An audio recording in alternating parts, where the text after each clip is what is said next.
இப்போ உள்ள இளைஞர்களுக்கெல்லாம் ஒன்று சொல்லிக்கிறேன். இப்போ இந்த வீடியோ பார்க்குற எல்லாருக்குமே ஒன்று சொல்லிக்கிறேன். மனசாட்சின்னு ஒன்று இருந்தால் திமுகவுக்கு ஓட்டு போடாதீங்க.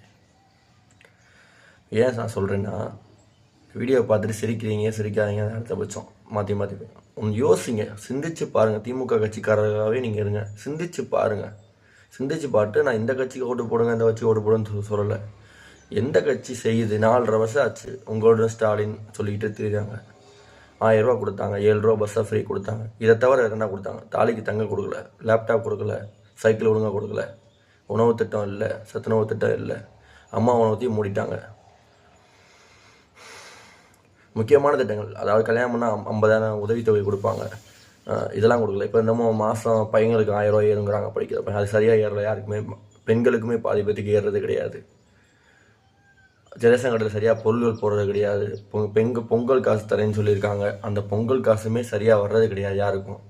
அதாவது அதை பொருட்கள் தரதை உருப்படியாக கொடுத்தாலே பொங்கல் காசு தேவையில்லை.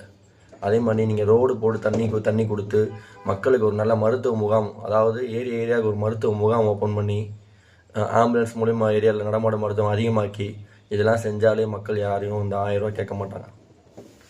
அதனால் இளைஞர்கள் கொஞ்சம் பார்த்து ஓட்டு போடுங்க. அவங்க அப்பா அம்மாவுக்கு சொல்லுங்கள் கொஞ்சம் வீட்டில்.